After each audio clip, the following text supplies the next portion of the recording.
그러니까 이제 민수기가 앞장에 자리가 달라졌죠. 지난주는 아니고 지난번에 29장에 있는 초막절에 대한 말씀을 나누고 이제 오늘 그 앞자리가 이제 3자리로 바뀐 거예요. 민수기는 총 36장, 36장까지 있습니다. 그러니까 이제 32장을 읽었으니까 민수기가 다 끝나가는 거죠. 민수기가 다 끝나간다는 얘기는 그 이스라엘의 40년 출애굽의 그 광야 여정이 다 끝나간다는 뜻입니다. 왜냐하면 민수기는 출애굽한 이스라엘 백성들이 시내산에서 이제 가나안을 향해 가는 그 광야 생활을 보여주고 있거든요. 그 안에 있는 모든 일들을 얘기해주고 있는 겁니다. 그러니까 민수기가 끝나간다. 그것은 바로 이스라엘의 40년 그 광야 생활도 함께 끝나가고 있다. 이렇게 이해하시면 좋습니다. 자, 이스라엘이 이렇게 40년 광야 생활이 끝나갈 때쯤에 이스라엘은 처음 출애굽할 때하고는 다르게 이스라엘은 굉장히 강해졌습니다. 굉장히 강해졌어요. 이스라엘이 처음에 애굽에서 나올 때는 사실 오합지졸이잖아요. 뭐 군대가 있으니까, 뭐 누가 싸울 줄 압니까? 그런 훈련을 받은 적이 있습니까? 전혀 그런 게 없는 그냥 오합지졸이에요. 거기 안에는 또 다른 민족들도 많이 있었고. 그런데 그래서 그냥 가는 길마다 불평하고 원망하고, 그래서 하나님께 재앙도 받고 또 징계도 받고. 근데 이제 40년의 광야 생활이 다 지나가고 나니까 이스라엘은 어떻게 해요? 강한 민족이 됐어요. 그래서 요단 동편에 있던 그 요단 동편을 아주 강력하게 지배하고 있던 아모리 족속, 그 아모리 족속의 시온왕과 그다음에 아사남 옥, 이 사람들을 다 물리친 거예요. 이 왕들을 물리치고 그 땅을 다 정복했습니다. 그럴 정도로. 그러니까 주변에 또 에돔도 있고 모압도 있는데 이 에돔과 모압도 강한 나라거든요. 그런데 이스라엘은 함부로 할 수 없는 거예요. 경계하면서 오히려 두려워하는 거예요. 모압에 두려워서 발람을 데려와서 저주하게 하는 건 우리가 지난 말씀을 나누지 않았습니까?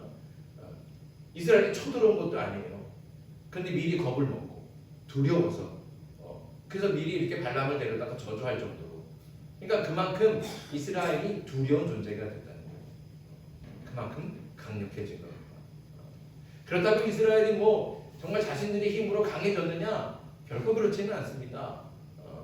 그 요단 동편에 있던 그 아모리 족속들을 이길 수 있었던 건 그들이 강해서 좋은 무기를 가지고 훈련을 잘 받아서 그래서 이겼느냐? 결코 그렇지 않습니다. 왜 이겼습니까? 어떻게 이겼습니까? 하나님께서 함께 하신 거예요. 하나님께서 인도하신 거예요. 하나님께서 먼저 가셔서 싸워주시고 하나님께서 가장 중요한 싸움마다 하나님께서 친히 이스라엘 대신해서 싸워주셨기 때문에 이길 수 있었던 거예요. 결코 교만해서는 안 되는 것이죠. 하나님께서 함께 하셨기 때문에. 그래서 이스라엘이 그 아모리 족속들을 이겼고 그 덕분에 강한 민족으로 세상 가운데 이렇게 부상하고 있는 거예요. 이스라엘이 부상하고 있는 것이죠. 그래서 다른 민족들이 또 다른 나라들이 함부로 할 수 없는 그런 강한 나라가 되었습니다. 그러고 나니까 이스라엘은 아주 평안한 시대를 지금 겨누고 있습니다. 이스라엘은 지금 어디에 있느냐 하면 요단강을 바로 앞에 두고 그 요단강 건너편에 여리고성이 보일 정도로 그렇게 가까이 모압 평지라는 곳에 있습니다. 넓은 평야지대. 거기에 이스라엘 모든 백성들이 진을 치고 거기에 머물러 있는 거예요. 그렇게 머물러 있을 때 아까 말했던 것처럼 에돔도 있고 모압도 있고 그 위에는 또 암몬도 있어요. 근데 이런 민족들이 와서 싸우질 않아요. 함부로 건드리질 못하는. 그러니까 평화롭게 거기에 진을 치면서 뭘 하느냐? 이제 가나안으로 들어갈, 요단강을 건너서 가나안으로 들어갈 마지막 점검과 준비를 하고 있는 겁니다. 그래서 그 모압 평지에서 두 번째로 인구조사도 하고 그 인구조사를 통해서 이렇게 느슨해졌던 군대의 조직을 다시 재편합니다. 그리고 이스라엘이 지켜야 될 율법을 재정비하고 들어가서 그 땅을 정복한 후에 그 땅을 각 지파별로 분배할 수 있는 그 책임을 져야 될 각 지파들의 지도자들도 세우게 됩니다. 자, 이렇게 정말 하나부터 열것까지 이 땅에 그 땅에 들어가서 그 땅을 다 차지하고 정복하고 난 다음에 땅을 분배할 그 이후까지도 철저하게 하나씩 하나씩 다 준비하고 있는 거예요. 철저하게. 이렇게까지 하는 이유가 뭘까요?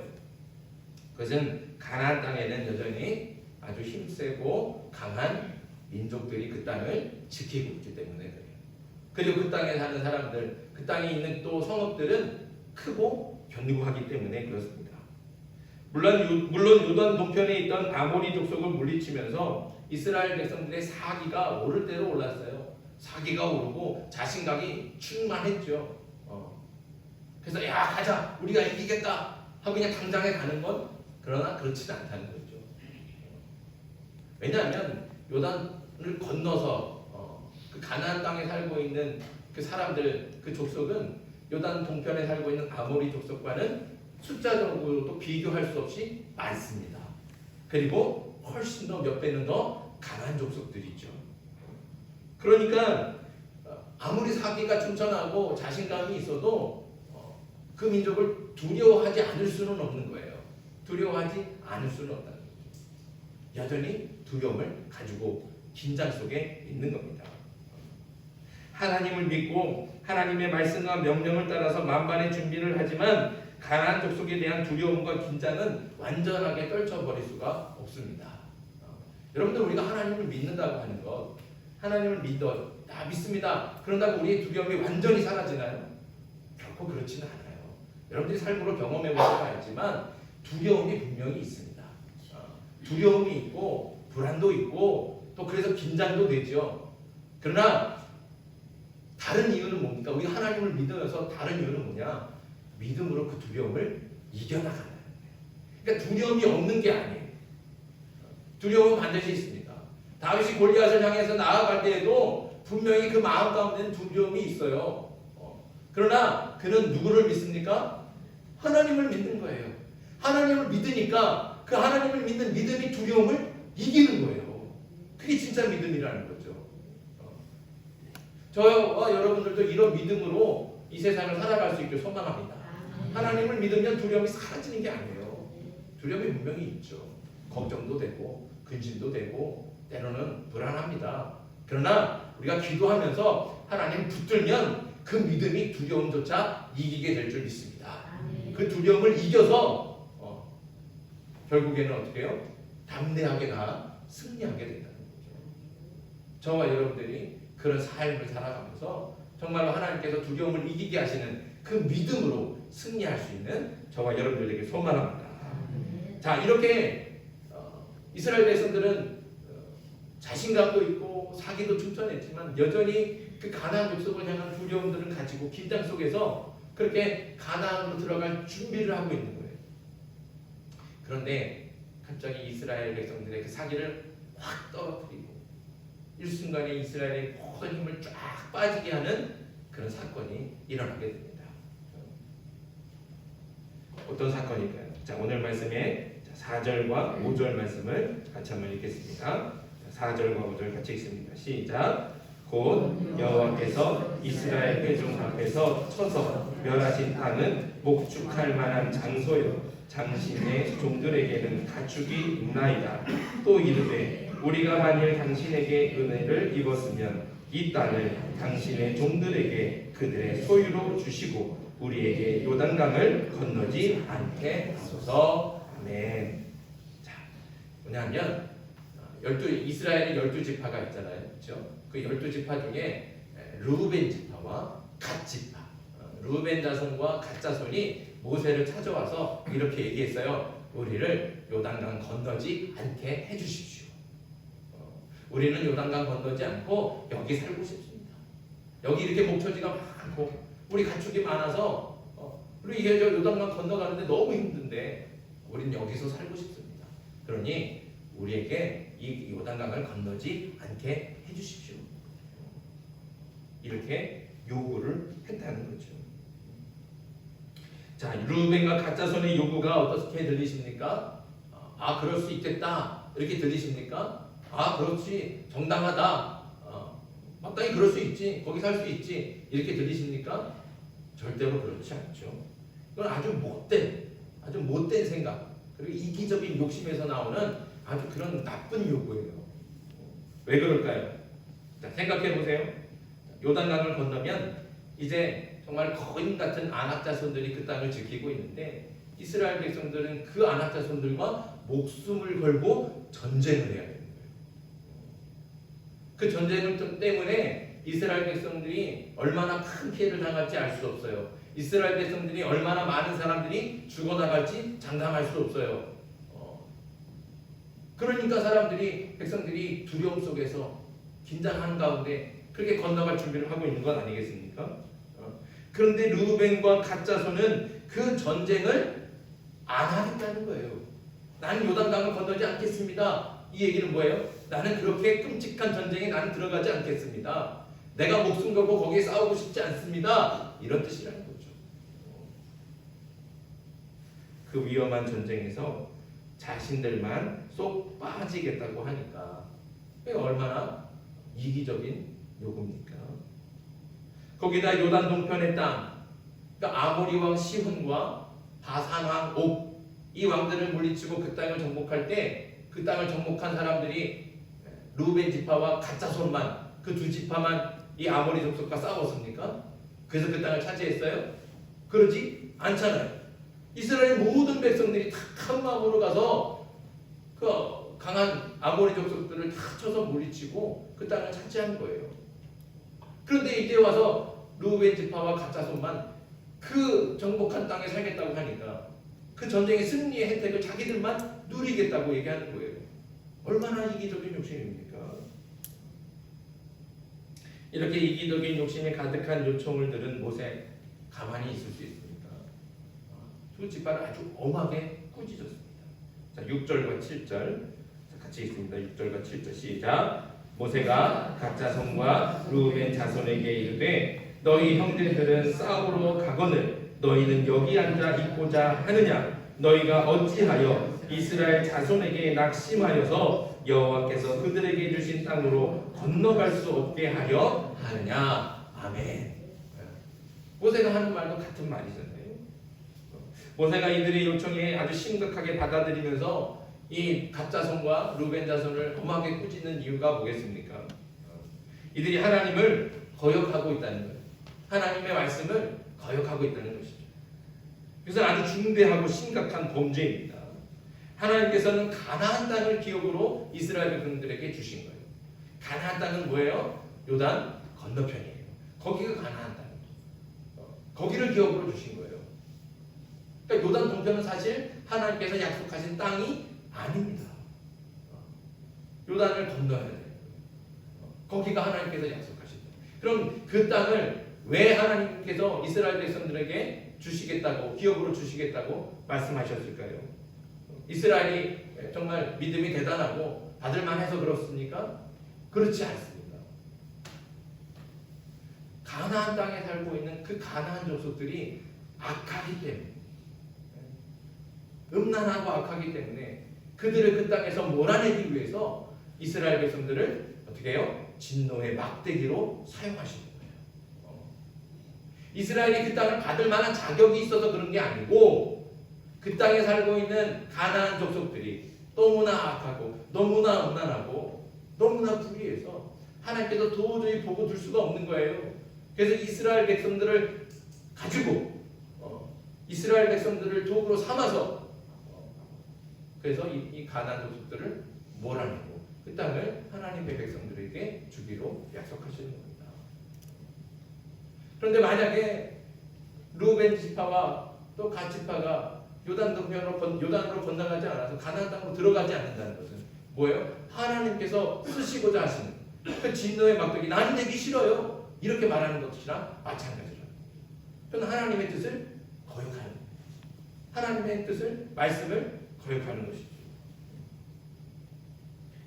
더 심각한 문제는 르우벤과 갓 자손의 이기적인 욕심 때문에 이스라엘 백성 전체가 흔들리고 그 마음이 분열이 될 수 있다는 겁니다.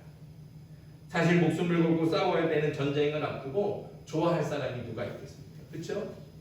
누구라도 그런 위험한 또 그런 끔찍한 전쟁이 우리 앞에 있다는 것을 안다면 그 전쟁에 좋아하고 들어갈 사람이 몇 명이나 되겠습니까? 10이면 10명이 다 되도록이면 그 전쟁을 안 했으면 좋겠다. 나는 그 전쟁에 속하지 않았으면 좋겠다. 도망가고 싶다. 이런 마음이 있지 않겠습니까? 그런 마음들 다 가지고 있을 거예요. 그런데 루벤 지파와 갓 지파가 그런 마음들을 가지고 그럼에도 불구하고 하나님의 말씀에 순종해서 어떻게든 믿음으로 그 땅에 들어가서 좀 이겨보려고 그렇게 애쓰고 있는 사람들인데, 그런 사람들 앞에서 우리는 요단강 건너지 않을 거다, 우리는 여기서 살겠다, 우리는 그런 전쟁 안 할 거다 라고 말한다면 그 말을 듣고 흔들리지 않을 사람이 과연 몇 명이나 되겠습니까? 이스라엘의 사기는 떨어질 것이고 루벤 지파와 갓 지파처럼 나도 남겠소, 우리 지파도 남을 거요, 이렇게 말하는 사람들, 그런 지파들이 늘어나지 않겠습니까? 그러면 분쟁이 생기는 거예요. 갈등이 생기고 공동체는 분열이 되고 그 분열된 틈을 타고 불신과 원망과 불평이 다시 되살아나는 거예요. 결국에는 40년 전에 가나안 땅으로 정탐을 보냈던 그 10명의 정탐꾼, 그 사람들이 돌아와서 그 땅을 악평하면서 우리는 그 땅에 들어가면 우리는 밥이 된다, 우리 메뚜기 같아서 도저히 이길 수 없다, 그렇게 막 울고 그렇게 백성들을 선동하니까 백성들이 다 어떻게 했어요? 다 낙심하잖아요. 우리가 죽을 데가 없어서 이 광야 우리를 끌고 나와 여기서 죽게 하느냐, 그렇게 하면서 모세를 원망하고 결국 하나님을 원망했어요. 그래서 그 말씀을 거역하고 하나님께서 약속하신 땅에 들어가지 않았다는 거예요. 40년 전에 그런 경험을 이미 하지 않았습니까? 그런데 지금 이 순간 르우벤 자손과 갓 자손 때문에 또 똑같은 상황이 일어나기 바로 직전에 있는 거예요. 그 이기적인 욕심, 우리는 요단강 건너가지 않고 여기 살고 싶습니다, 우리 여기 살게 해주십시오, 이 말을 들으면 너도 나도 요단강 건너지 않겠다, 그럴 사람은 충분히 나온다는 거죠. 그러면 공동체가 분열이 되고 거기에 다툼과 원망과 불평과, 그럼 40년 전처럼 똑같이 또 낙심해서 분명히 그 코앞에 가나안 땅을 코앞에 두고도 또 하나님의 말씀을 거역하고 돌아오게 됩니다. 그때는 하나님께서 과연 40년을 돌아가는 그런 징계로 가만두시겠습니까? 그러지 않을 수 있다는 거죠. 모세가 걱정하고 염려하는 건 바로 이거예요. 40년 전처럼 또 이 백성이 또 낙심해서 또 하나님을 의심하고 불평하다가 하나님의 말씀을 거역하게 될까. 그래서 그 이스라엘 가나안은 그렇게 코앞에 두고도 또 들어가지 못하고 또 40년 전처럼 또 광야를 방황하다가 그 민족이 다 죽게 될까봐 모세가 그걸 걱정하고 있다는 것이죠. 그래서 모세는 40년 전의 일을 다시 상기시키면서 이스라엘 백성 전체를 다 엄하게 꾸짖고 있습니다. 자, 그렇다면 르우벤과 갓 자손은 왜 이스라엘을 낙진시키는, 또 공동체를 분열하게 되는 그런 위험하고 또 이기적인 그런 제안을, 그런 요구를 하고 있을까요? 왜 그럴까요? 자, 오늘 말씀에 1절 있습니다. 1절을 같이 읽습니다. 시작. 르우벤 자손과 갓 자손은 심히 많은 가축대를 가졌더라. 그들이 야셀 땅과 길르앗 땅을 본즉 그곳은 목축할 만한 장소인지라. 아멘. 자, 먼저 생각해 볼 건 르우벤과 갓 자손은 뭐가 많아요? 지금 가축이 많다는 거예요. 다른 지파들보다 가축이 많아요. 자, 그럼 이 가축 많은 거 누가 주셨습니까? 누가 주신 거예요? 하나님이 주신 거예요. 복이에요? 복이에요? 아니에요? 복이잖아요. 복이에요. 복 받았어요. 하나님께서 그 어떤 민족보다, 어떤 지파보다 더 사랑하셔서 르우벤 자손과 갓 자손에게 더 많은 그런 짐승들을, 또 가축들을 주신 거예요. 복을 받았잖아요. 은혜를 받았잖아요. 그런데 그 은혜가, 그 복이 어떻게 된 거예요? 독이 된 거예요. 많은 게 오히려 독이 됐어요. 하나님께 복을 받았지만 그 복을 은혜로 여기지 않고 당연한 거예요. 아, 내가 이만큼 노력해서 내가 이만큼 부자가 됐네. 나한테 이렇게 가축이 많네. 이 가축 지키려고 하니까 거기 건너가다 보면 물에 맞아 죽을 수도 있고 전쟁 나가다가 또 죽을 수도 있고 내가 이 가축이 10마리가 있는데 그러다 보면 한 5마리 손해 볼 수도 있고 아깝잖아요. 건너가기가 싫어. 건너가기가 싫어. 그러니까 안 건너가는 거예요. 하나님께서 복을 주시고 은혜를 주셨는데 오히려 그 복과 은혜가 어떻게 자신의 독이 돼서 하나님의 말씀을 거역하는 불순종의 도구가 되고 말한다는 거예요. 여러분들 꼭 이것을 기억하셔야 돼요.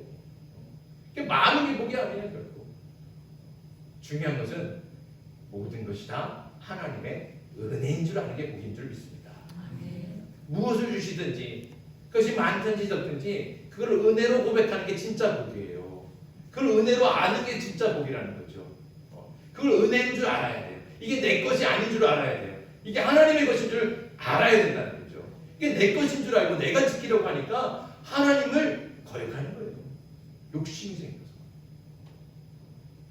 저와 여러분들이 이렇게 되지 않기를 소망합니다. 그러니까 무작정 많이 달라고 하지 마세요. 그게 진짜 기도의 제목이 되면 안 돼요. 하나님 무엇이 되든지 내게 주신 모든 것이 하나님의 은혜인 줄 알게 해주십시오. 아멘. 작든지 크든지 모든 것이 내 것이 아니라 하나님의 것임을 알게 해주십시오. 이 기도 제목이 저와 여러분들의 기도 제목이 되길 간절히 소망합니다. 아멘. 그렇게 기도하는 거예요. 많이 달라고 큰 것 주라고. 그건 좋은 기도가 아니라. 다시 한번 기억합시다. 우리에게 주시는 것은 무엇이든지 내 것이 전혀 없습니다. 모든 것이 하나님의 것인 줄 믿습니다. 그 믿음을 가지고 항상 작든지 많든지 크든지 이것에 연연하지 말고 무엇이든지 감사함으로 받고 고백할 수 있는 저와 여러분들에게 소망합니다. 자, 그리고 나서 르우벤과 가짜손이 본 게 뭐냐면 땅을 본 거예요. 땅을 봤어요. 땅을 보고 나니까 욕심이 생겼다는 거죠. 그 땅의 풍요로움을 보고 나니까 하나님께서 약속하신 땅이 아닌데도 불구하고 그 땅이 갖고 싶어졌고 그 땅에 머물고 싶어진 겁니다. 여기서도 충분히 잘 살 수 있는데 굳이 가나안까지 가서 고생할 필요가 없겠다 이런 생각이 들었다는 거죠. 그러니까 하나님의 말씀을 거역하는. 하나님의 뭐라고 말씀하셨다고요? 하나님께서 약속하신 땅은 어디라고요? 요단 건너편에 있는 거예요. 근데 그 땅을 보고 나니까 야 굳이 여기 건너가지 않아도 되네. 야 여기 너무 좋지 않아? 야 우리 여기서 살자. 그건 뭐예요? 하나님의 말씀을 거역하게 된 거예요. 그러니까 그 땅의 풍요로움을 보고 평안함을 보니까 그냥 여기만 머물고 싶다 이렇게 됐다는 겁니다. 이 말씀을 오늘 우리에게 어떻게 듣고 또 어떻게 적용해야 되겠습니까? 이스라엘에게 약속된 그 가나안은 오늘 우리에게 적용하면 바로 하나님께서 우리에게 영원한 기업으로 주시겠다고 약속하신 하나님 나라인 줄 믿습니다. 천국이에요. 천국. 하나님께서는 우리에게 똑같이 하나님 나라를 그 천국을 영원한 기업으로 주시겠다고 약속해 주셨습니다. 그러니까 믿는 자들에게 약속하신 그 영원한 기업, 그 하나님의 나라가 오늘 말씀에 나오는 가나안과 똑같은 거예요. 그런데 하나님께서 약속하신 말씀을 듣고도 지금 이 세상에서의 삶이 너무 좋아서 그저 현실에 안주하고 싶고 굳이 하나님 나라까지 갈 필요가 없겠다 이런 생각이 들 수 있다는 거죠. 결국 르우벤과 갓 자손처럼 그냥 여기서 잘 먹고 잘 사는 것에 만족하면서 이 땅에서만 잘 살 욕심으로만 가득하니까 하나님의 말씀을 거역하는 거예요. 하나님께서 은혜와 축복으로 나를 지금 이렇게 건강 주시고 또 물질도 주시고 잘 살게 하셨는데 지금 삶이 너무 좋아, 너무 평안하고 걱정하는 게 없어. 그냥 좋으니까 이대로만 살면 되겠다. 혹시 불편하게 주일마다 교회 갈 필요 아이고 힘들잖아요. 주일만 하러 오라나 저 목사님 맨날 수요일도 오라 그러고 새벽에도 오라고 아이고 그 소리 듣기 싫다. 그러니까 안 가버려 그냥 안 와버려 그냥. 그리고 그냥 룰루랄라 내 편한 대로 살아가는 거죠. 그게 뭐예요? 르우벤과 가짜손이 하는 것과 똑같다는 거예요. 지금 이 땅에서의 삶이 너무 좋은 거예요. 그러니까 굳이 가나안 땅에 갈 필요가 없다는 거죠. 그런데 하나님께서 약속하신 땅은 어디라고요? 가나안이라는 거예요. 요단을 건너가야 된다는 거예요. 근데 우리는 지금 여기에 너무 지금 풍요가 평안하게 빠져버리는 겁니다. 우리가 가야 할 마지막 목적지, 우리가 영원히 머물러야 될 곳은 이 땅이 아니라 하나님의 나라라는 것을 결코 잊지 않기를 바랍니다. 잠깐의 그 쾌락 때문에 영원한 하나님의 나라를 포기해야 되겠습니까? 예수님께서 제자들을 데리고 베드로와 야고보와 요한을 데리고 변화산에 올라가셨잖아요. 변화산에 다 올라가신 거니까 예수님께서 너무나 화려하게 막 멋있게 또 아름답게 변해셨어요. 확 광채가 나고 그곳은 정말로 환해지고, 그리고 모세와 엘리야가 나타나서 다 예수님과 얘기를 나누신 거예요. 그러니까 베드로가 그 장면을 보니까 너무너무 좋은 거예요. 너무너무 좋아. 그래서 뭐라 그랬어요? 주님, 여기가 좋사오니 여기에 초막셋을 짓고 여기에서 살고 싶습니다. 나는 이 산을 내려가기 싫습니다. 여기가 좋사오니.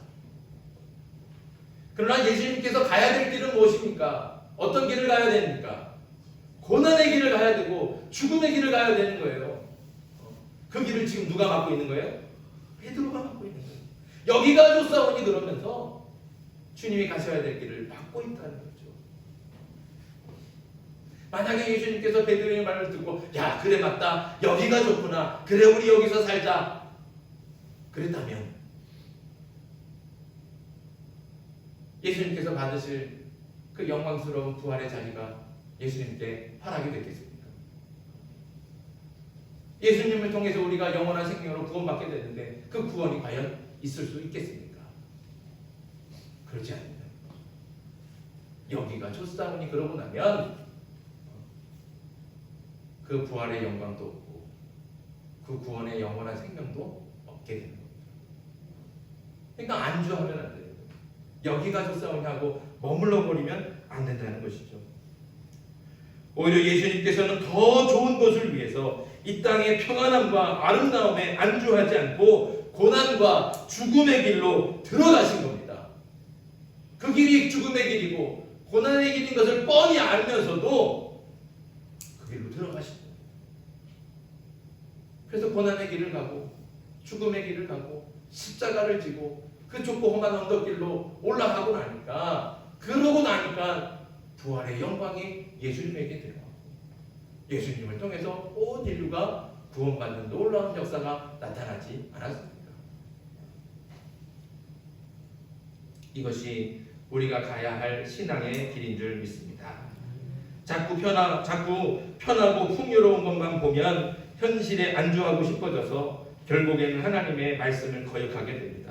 그러니까 세상만 보면서 세상에 만족하며 살지 마시고 하나님을 바라보면서 하나님 나라를 소망 가운데 둘 수 있는 저와 여러분들 되길 소망합니다. 이 땅에 소망을 두면 안 돼요. 우리는 이 땅에 머물러 끝나는 게 아니잖아요. 우리의 목적지는 여기가 아닙니다. 우리는 가야 할 곳이 있어요. 우리의 원래 본향 하나님 나라가 우리가 가야 될 곳 아니겠습니까? 죄와 사망으로 가는 길은 넓고 편한 길이지만 영원한 생명이 있는 하나님 나라로 가는 길은 좁고 험한 길입니다. 세상 문화에 빠져서 음란하고 정욕에 가득한 문화에 휩쓸리면 지금 여기서는 잠깐 기쁘고 즐거울지는 몰라도 영원한 하나님 나라에서는 멀어지게 되고 오히려 영원히 꺼지지 않는 지옥불에 가까워지게 되는 겁니다. 그러나 비록 좁고 험한 길이지만 우리와 함께 하시는 하나님을 바라보면서 앞으로 나아가면 세상에서 주는 것과는 비교할 수 없는 기쁨과 영원한 안식과 참된 만족이 우리에게 있을 줄 믿습니다. 우리는 그걸 바라보고 가는 거예요. 그러니까 세상이 주는 풍요와 평안에 취해서 현실에 안주하지 말고 영원한 안식과 참된 기쁨이 있는 하나님 나라를 위해서, 그 나라를 또한 향해서 좁고 험한 길을 주님과 함께 가는 저와 여러분들에게 소망합니다. 복의 근원인 아브라함을 떠나서 그 땅의 풍요로움과 화려함에 이끌려 소돔으로 갔던 롯을 생각해 보십시오. 그의 인생은 결국 어떻게 됐습니까? 비참하게 끝나버렸어요. 참된 복은 그 복의 근원은 오직 하나님께 있습니다. 세상의 물질이나 명예나 쾌락은 결코 우리가 쫓아가고 따라갈 복이 아닙니다. 그것들을 쫓아가는 즉시 죄의 종이 되고 욕심의 노예가 되어서 사망의 길을 갈 뿐입니다. 그러나 믿음을 지키고 하나님과 동행하며 세상의 문화와 가치를 거슬러서 하나님을 바라보며 앞으로 나아갈 때 그런 인생은 비록 고난을 만나도 평안할 수 있고 시련을 당해도 감사할 수 있습니다. 또 핍박과 위협을 당해도 기뻐하며 찬양하게 될 줄 믿습니다.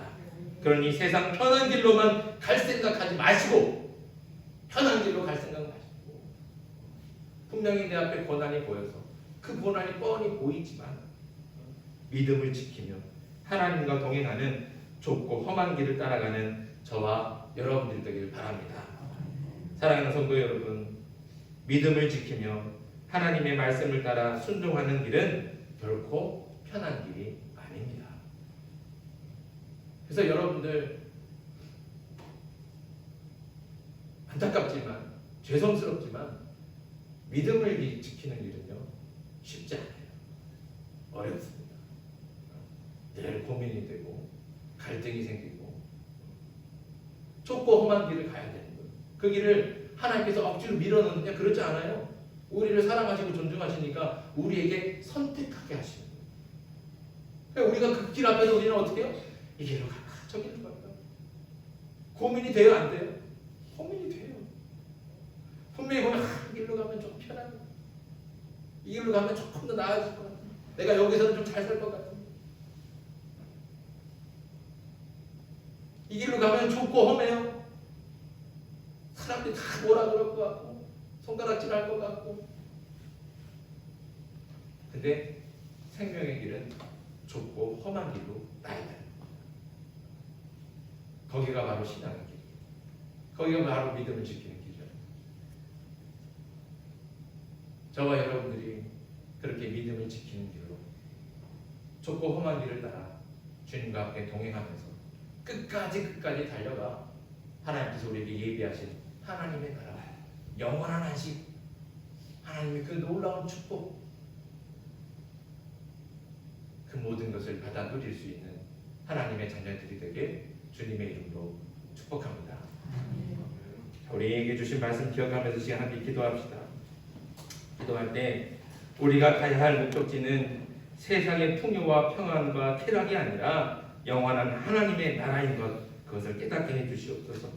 신앙의 길은 결코 쉽고 편한 길이 아니라 좁고 험하며 어렵고 힘든 길이라는 것을 알게 해주시고 그래서 편안함에 안주하지 않고 좁고 험한 길을 주님과 함께 끝까지 가게 해 주시옵소서. 이 두 가지 기도 제목 가지고 이 시간 주님을 부르며 함께 기도하겠습니다.